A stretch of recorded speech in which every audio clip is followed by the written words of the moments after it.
ECT అంటే electro convulsive therapy.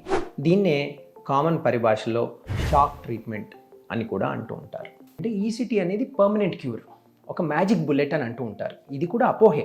ECT permanent cure కాదు, కానీ ఇందాక నేను చెప్పినట్టు రెసిస్టెంట్ కేసెస్లో, అంటే ఇంక ఏ వైద్యానికి లొంగని పరిస్థితుల్లో, లేదా అర్జెంటుగా మనకు ట్రీట్మెంట్ చేయాల్సి ఉంది, ప్రెగ్నెన్సీ ఉంది, మనం ఎక్కువ టైం వెయిట్ చేయలేము, మిగతా మందులు వాడలేము, అలాంటి పరిస్థితుల్లో చాలా బాగుంటుంది.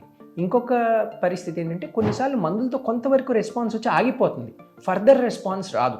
అలాంటి పరిస్థితుల్లో కూడా ఈసీటీ చాలా ఎఫెక్టివ్గా పనిచేస్తుంది. At the same time ECT magic bullet లాగా ఏ జబ్బుకైనా ఈసీటీ పెట్టేసేయండి, పెడితే తగ్గిపోతుంది అనేటట్టు అయితే కాదు. ఒకవేళ ఈసీటీ ఇచ్చి రికవరీ వచ్చినప్పటికీ తర్వాత మందులు అనేవి దీర్ఘకాలికంగా చాలా మానసిక జబ్బుల్లో వాడాల్సి ఉంటుంది. అది మీ డాక్టర్ని అడిగి మీరు తెలుసుకోవచ్చు. కానీ ఈసీటీ ఇచ్చాం కదా ఇంకా ట్రీట్మెంట్ ఆపేయచ్చా అంటే నో. ఇన్ఫ్యాక్ట్ చాలామందికి మెయింటెనెన్స్ ఈసీటీస్ అని కూడా ఇవ్వాల్సి వస్తుంది. అంటే ఏంటి, once in 6 months, once in 1 year కూడా కొంతమందికి ఈసీటీ మెయింటైన్ చేయాల్సి ఉంటుంది.